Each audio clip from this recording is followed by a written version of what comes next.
morning and welcome. It's great to see you on this gorgeous Sunday. I'm really glad that you're here. And welcome to those who are joining us on Zoom. Thank you for being here as well. Special welcome to our visitors and guests. Thanks for giving us a shot, and we'd love to meet you after worship, have some coffee together, and introduce our church to you. I have just a couple of announcements as we get started. On Tuesday night this week is our last Teams night of the year. So teams, come on out, have some pizza, and let's wrap up the year in a great way. On the 31st, this coming Saturday, who's going to be here for Harmony Fest? Yes, it's so exciting. If you haven't heard, this is our new annual art fair that's coming back. We'll have live music, great food, and lots of artists that you can shop their wares, all to benefit our church. Please bring a friend. We love to have as big a crowd as possible. Then the following weekend, we are still looking for volunteers to help us out at the Pride Festival. We've got about half the volunteers that we need. I know, right? You're in trouble with Kim if you don't sign up. Last time we did a table, they were knocking down the doors to volunteer. So, okay, you've got another couple of days, but if you could do it by the end of the week, that would be great.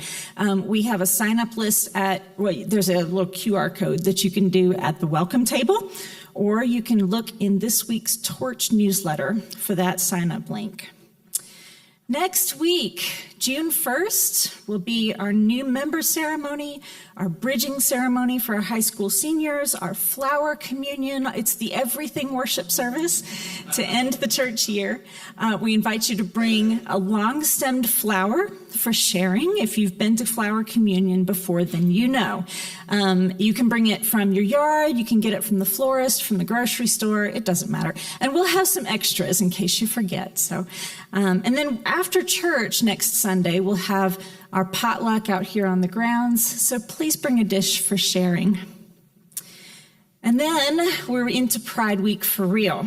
On June 5th, we invite you to join us down at First Baptist Church for the Interfaith Pride Worship Service. It's a beautiful interfaith service that draws people from all over the valley to kick off Pride Weekend in worship. And then Sunday, June 8th, we'll have a very quick worship service here at 9:30. We'll all head down to march together in the parade, carrying the giant flag at the end. Our church is going to be closed for a few weeks after that as we redo the floors in Elliott Hall. We won't be able to use the building at all. So you get a break. Right? I know you're going to miss this place, but it's going to be so beautiful when you get back. And we'll start Summer Forum on July 6th. The schedule is out. You can look at that schedule at the welcome table, and we're so excited to welcome you to Summer Forum after the floors are done. Okay, that's all the announcements that I have for the morning. Now we begin our worship service. I've brought you these words by the Reverend William Ellery Channing. To live content with small means, to seek elegance rather than luxury, and refinement rather than fashion. To be worthy, not respectable, and wealthy, not rich. To listen to stars and birds, babes and sages with open heart. To study hard, to think quietly, act frankly, talk gently, await occasions, hurry never. In a word, to let the spiritual, unbidden and unconscious, grow up through the common. This is my symphony.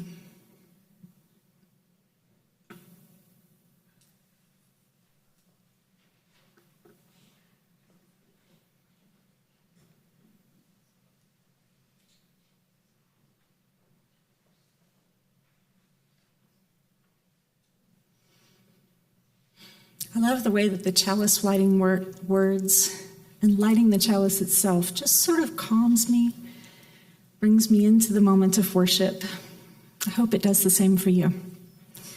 I invite you to rise in body or in spirit, and let's sing together number 348.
I'd like to invite forward this morning's lay minister, Darlene Thayne, who brings a message about this month's theme of love. I have the same Memorial Day wiggles that y'all have on this month's theme of love.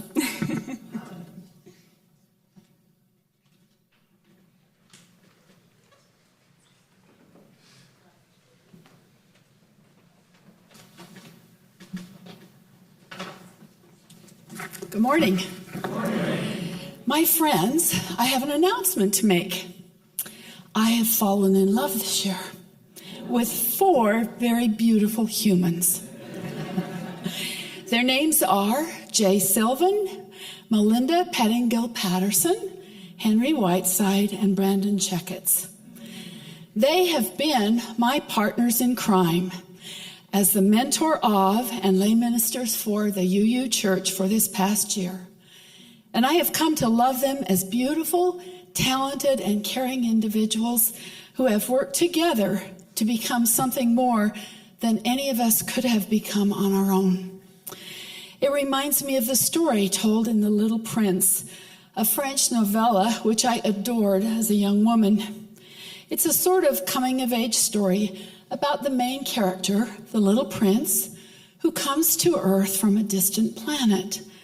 Out of loneliness, he has left his own little tiny planet where his only friend was a rose.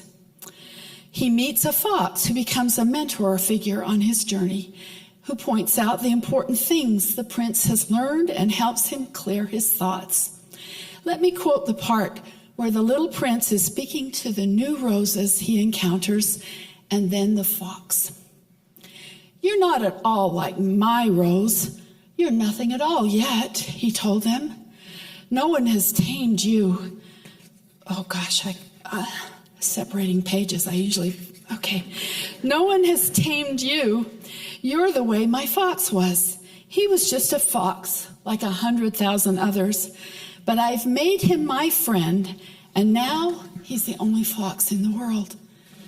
You're lovely, but you're empty," he went on. "One couldn't die for you. Of course, an ordinary passerby would think that my rose looked just like you. But my rose, all on her own, is more important than all of you together, since she's the one I've watered, since she's the one I put under glass, since she's the one I sheltered behind a screen, since she's the one for whom I killed the caterpillars, except the 2 or 3 who became butterflies. Since she's the one I listened to when she complained, or when she boasted, or even sometimes when she said nothing at all. Since she was my rose." And he went back to the fox. "Goodbye," he said. "Goodbye," said the fox. "Here is my secret. It's quite simple. One sees clearly only with the heart. Anything essential is invisible to the eyes. Anything is essential is invisible to the eyes," the little prince repeated, in order to remember. "It's the time you spent on your rose that makes your rose so important." "It's the time I spent on my rose," the little prince repeated in order to remember. "People have forgotten this truth," the fox said, "but you must not forget it. You become responsible forever for what you have tamed. You're responsible for your rose." "I'm responsible for my rose," the little prince repeated in order to remember. Well, it has been such a special year that we, your ordained and lay ministers, have spent together watering and taming each other, which has helped me to learn to love each of these unique, special people so dearly. We have met together with ideas and then rough drafts of our personal stories, giving each other honest feedback on what worked and what maybe wouldn't work as a homily. We have shared special moments, heartaches, and even hurt. But in all of that, these dear people have taught me so much. We shared deeply and helped each other in the most tender moments. I know that for me it was immensely helpful in order to become a better and more intuitive writer and speaker. I have sometimes remarked that I can almost literally feel myself growing during this year. Not physically, thank goodness. Today, I just feel a strong desire to express my love and appreciation for this experience with these extraordinary people. Love can enter our hearts in so many different ways, and we need to pay attention and appreciate those experiences, which is what I'm doing today. I honor each of my dear new friends and also want to give my thanks to you, wonderful people of our church, with whom I have made deep connections as well. And one more thing. I talked about my father's journey last month, and so I feel I need to give homage to my mother today for enrolling me in elocution lessons at the University of Utah in my early years, when all the other girls were taking dance lessons. I was a pretty shy young woman, and I suppose she thought that these would help me learn to speak in public more confidently. So in a small class of young people, we would be required to memorize stories, sometimes funny, sometimes serious, and we would present them to the class where we would be scrutinized for our articulation and general presentation, even including posture and stance. It's kind of interesting that I always wondered why she did that. But I feel that very possibly those lessons gave me the confidence this year to be a lay minister. My mom had her first biological child, which was me, her darling, at age 37.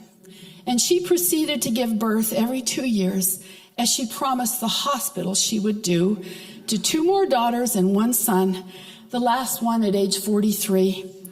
And then, at age 55, she graduated from the University of Utah the same year that I graduated from Granite High School.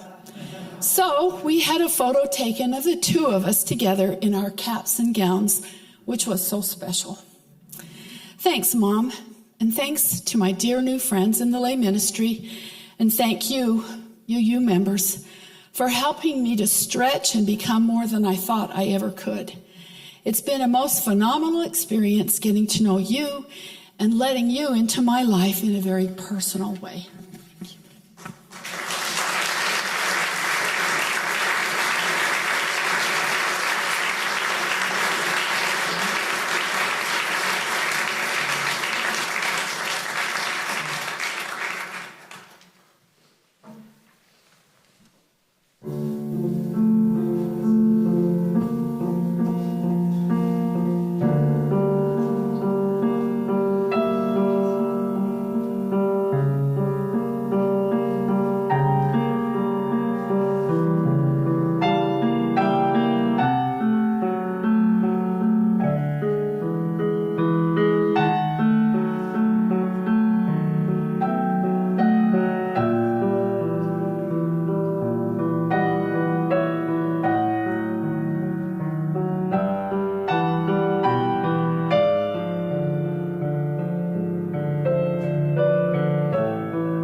For our meditation today, I've brought a Jewish prayer of remembrance for us to say responsively, this being Memorial Day weekend. You may choose to remember a soldier who was lost in an American war or a civilian casualty of war. You may choose to remember those who are being lost in wars all around the world right now, soldiers and civilians, or to remember the enormous cost of war. You may choose to remember children whose childhoods are lost to war, or soldiers who lost their health or their sanity. For all these losses, we pause to remember. When I read a phrase, I invite you to respond aloud, "We remember them." In the rising of the sun and its going down, in the blowing of the wind and in the chill of winter, in the opening of buds and in the rebirth of spring, in the blueness of the sky, and in the warmth of summer, in the rustling of leaves and in the beauty of autumn, in the beginning of the year and when it ends, when we are weary and in need of strength, when we are lost and sick at heart, when we have joys we yearn to share. So long as we live, they too shall live, for they are now a part of us as we remember them.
Oh, we give thanks, for this precious day,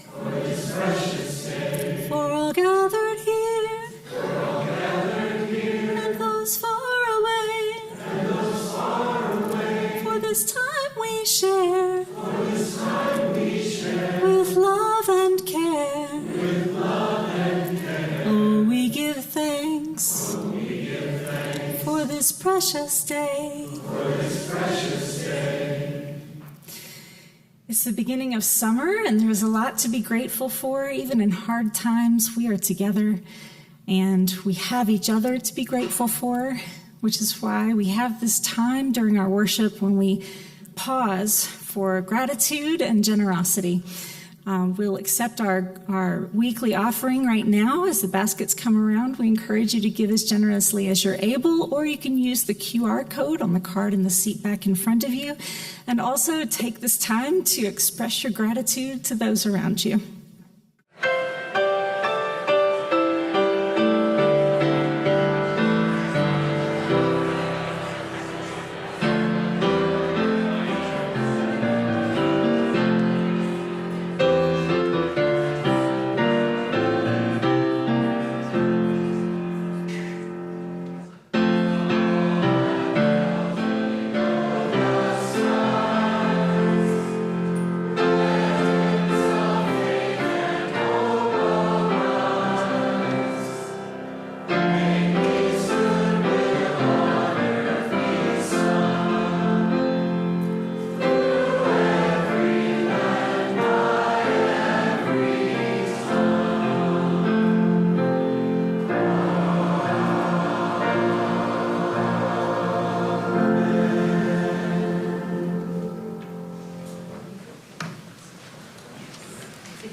This year, I have been involved in helping to plan and execute the Spark Convocation, a national gathering of Unitarian Universalists to talk about our theology and whether it's the right theology to meet the moment we are facing together.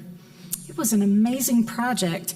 I got to work with some really cool, thoughtful ministers, And the convocation itself, which happened in April, was so productive and inspiring. And the big takeaway from the convocation was that we UUs do have a theology, and that we have everything we need in our theology to care for our community and answer the big questions of our time.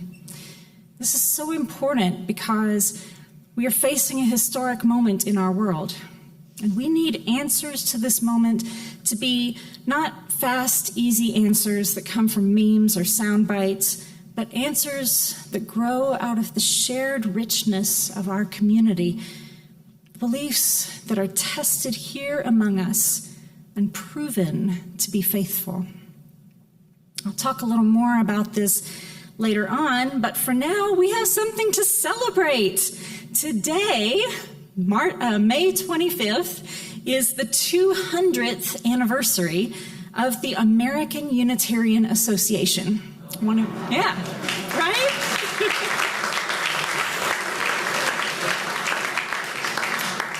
The AUA was one of the two predecessors to the Unitarian Universalist Association, with the other being the Universalist Church in America.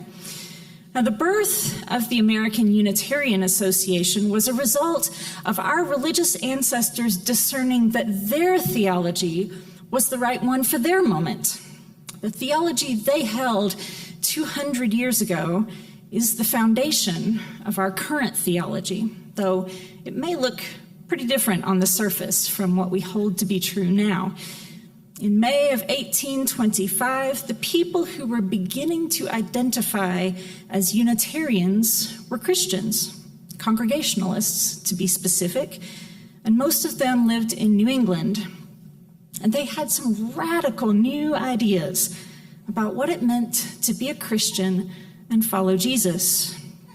But let me back up even further, because history has laid this radical story on the shoulders of one man, William Ellery Channing, the young minister of the Federal Street Church in Boston, and his story is both important and has elements that I think many of us will recognize. Channing grew up in Rhode Island, among the ruins of the Revolutionary War that ended 4 years before his birth. His hometown of Newport had once been famous even in Europe for its classic, elegant beauty. Now it was a wreck. The Channing family attended church in a building heavily damaged by the war. William recalled that the pulpit, bell, and many of the pews had been stolen by the British, and the windows rattled through the winter with the harsh New England wind. The minister of this church, who lived next door to the Channings, stayed up late into the night and even into the next morning, writing his sermons. Nevertheless, William remembered them as the most boring sermons he had ever heard. Actually, this is such a funny quote. I just have to share it with you. Channing wrote, "His delivery in the pulpit was the worst I ever met with. Such tones never came from any human voice within my hearing. He was the very ideal of bad delivery. Then I must say, the matter was often as uninviting as the manner." The matter to which Channing referred was that Congregationalists at the turn of the 19th century were Calvinists, who believed that only a select few would be admitted to heaven, and everyone else was predestined for an eternity of torment in hell. One Sunday, after another difficult day of listening to the preacher deliver a message at once boring and terrifying, William and his father headed back home to the farm. On the way out the door, William heard his father and another man commenting on the day's sermon. "Sound doctrine," his father said, nodding solemnly. But on the way home, William's father started to do something you wouldn't expect from a person being dangled by God over the flames of hell. He started to whistle. He whistled all the way home. And once he got home, he took off his boots by the door and sat down in his armchair to read the newspaper, entirely unbothered by the possibility of damnation. Now, even as a young boy, William Channing knew that something didn't add up here.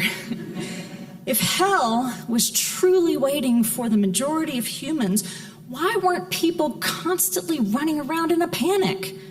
How could anyone sit still, let alone put up their feet and read the paper? Now, some people, when faced with a religious conundrum like this, declare the whole lot to be rubbish and walk away forever. Some become ministers. And that was William Ellery Channing's fate. He pursued the ministry at Harvard, which ironically then as now was bucking the authorities, by teaching a theology that would become known as the Boston religion, a liberal Christianity that rejected predestination. And it was really making people in the country churches mad. They liked their hellfire and brimstone, thank you very much, and did not like these city slickers at Harvard sending them liberal ministers who had the audacity to preach about the love of God and the humanity of Jesus. Many New England churches were split right down the middle with this controversy, with townspeople even suing each other in court for control of the church property. The conservative Calvinist folks started to throw around a unique insult for these wayward liberals. They started calling them Unitarians.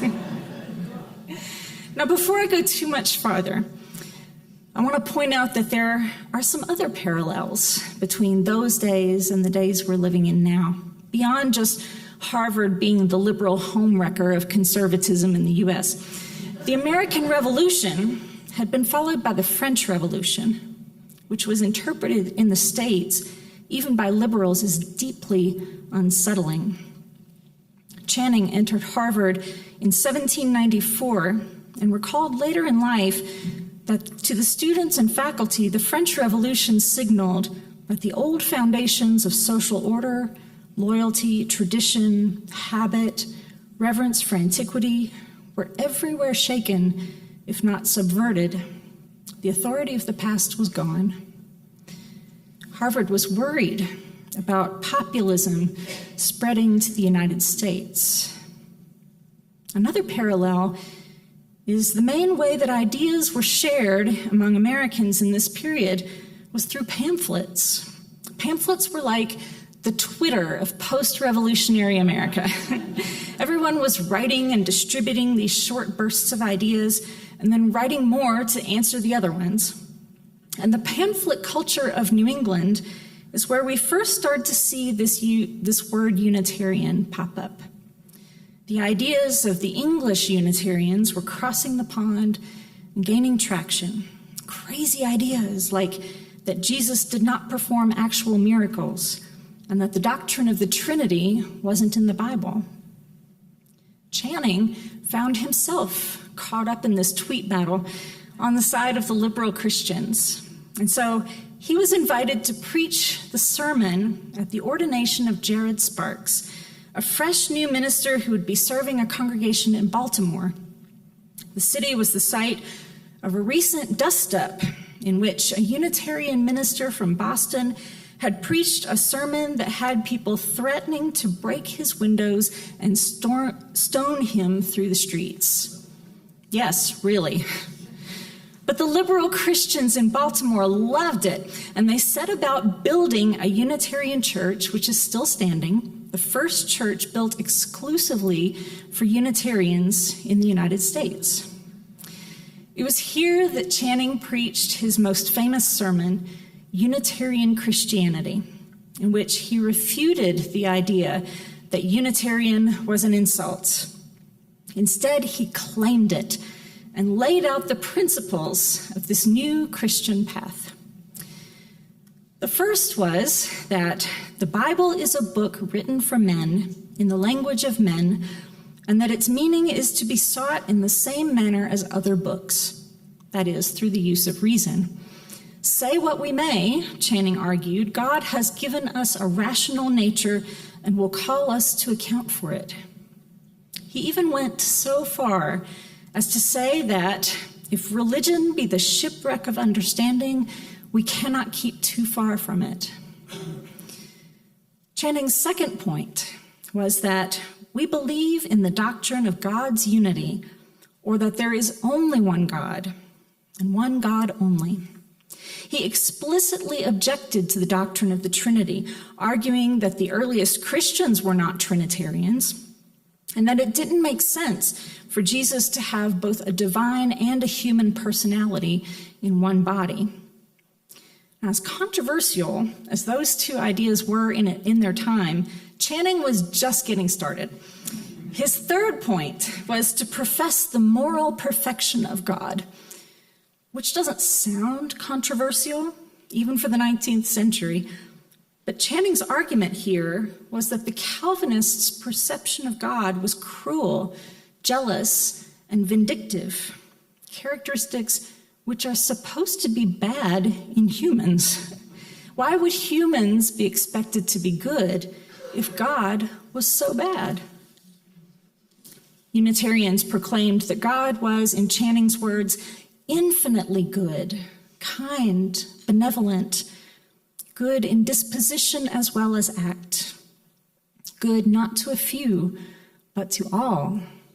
He said, "We object to the systems of religion that take from us our Father in heaven and substitute for him a being whom we could not love if we would, and whom we ought not to love if we could."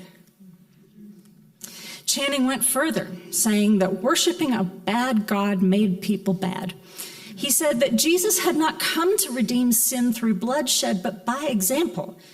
He was not sent to appease a vengeful Father, but to demonstrate the goodness of God and inspire that same goodness in humanity. Channing's final point was that each human being has a conscience, and that the spirit of love, charity, meekness, forgiveness, liberality, and beneficence are the brightest image we can bear of God. Having made the case for Unitarianism by breaking down the 5 points of Calvinism one by one, Channing became the standard bearer for this new religion in America.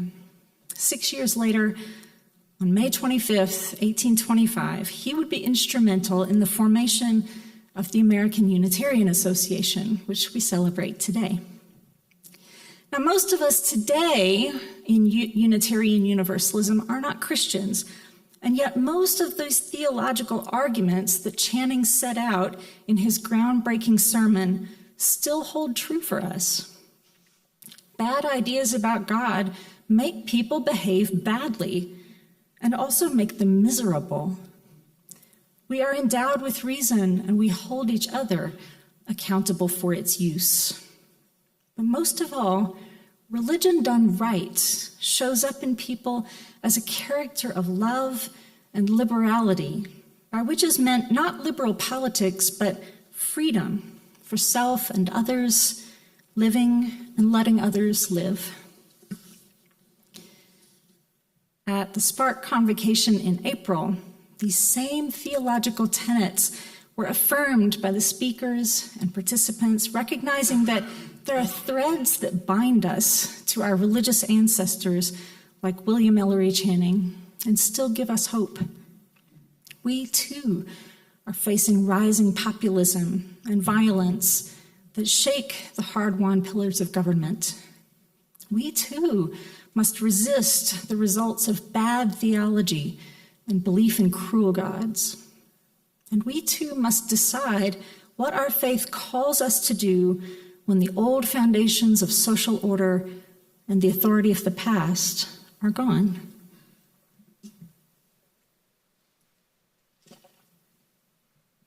So where is our theology headed next? Much still remains to be determined, but a few things are apparent. The successor to liberal theology is liberation theology. And many UUs want to know what it means to have not just a liberal religion, but a liberated and liberating one. From what do we long to be liberated? From what do we long to see our world liberated? How will we know what liberation feels like, and how will we talk about it? Our UUA president, the Reverend Dr. Sophia Betancourt, talked about how when we talk about things that are liberal or that have been liberated, what we're really talking about is freedom. But UUs have almost entirely skipped over that discussion. I think of the scholar Timothy Snyder arguing that when Americans talk about freedom, we are usually talking about freedom from, but that is a negative concept of freedom. Positive freedom means freedom to, or freedom for. And that's something that we liberals don't talk about enough. Snyder argues that the moment we believe that freedom has been given to us, whether by a government or by God, that freedom is already gone. Because the same forces that we believe give us freedom can also take it away. That mindset gets us believing that we can trade freedom for security and then get that freedom back when we no longer feel afraid. But that's not how it works. Snyder says that if we want to be free, we must take responsibility for our fear. Freedom cannot just be an absence, he writes. It must arise from us and grow into the world.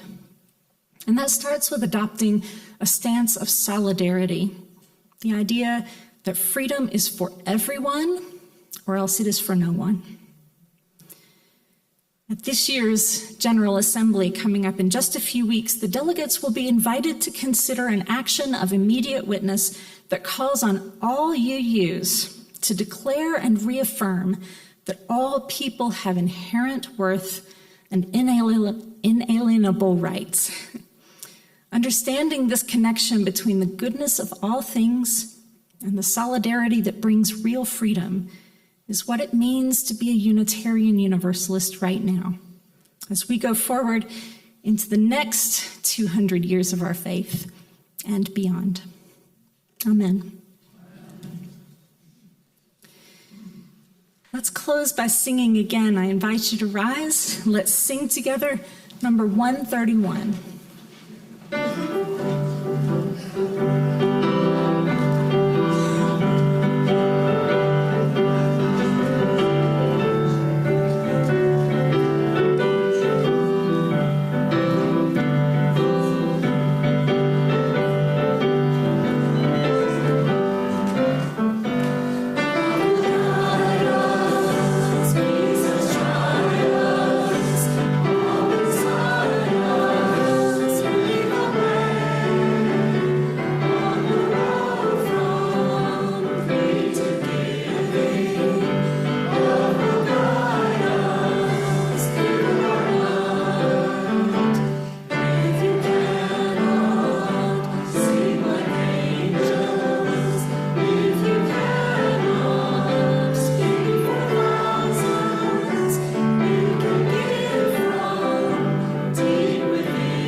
Please be seated.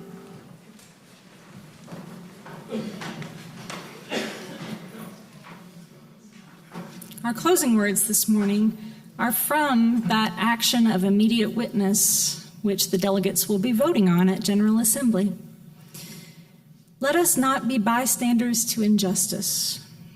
Let us not offer thoughts and prayers where action is required.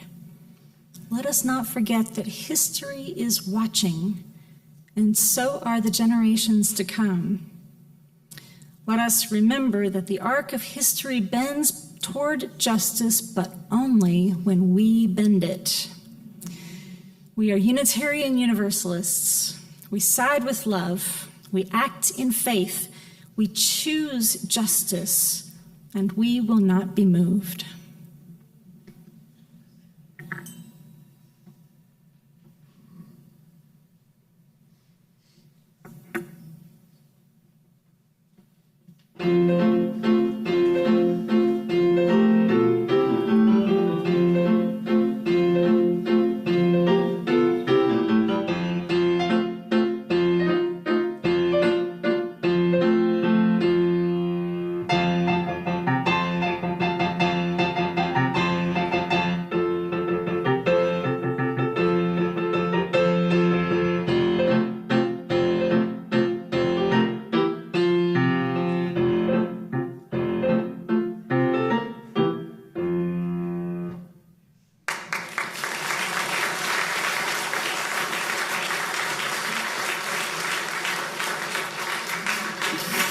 David, thank you for bringing the last of spring to us. Maybe next week we'll have to listen to summer. Thank you all for being here. I hope you have a wonderful weekend, but please stay and have some coffee with us before you go.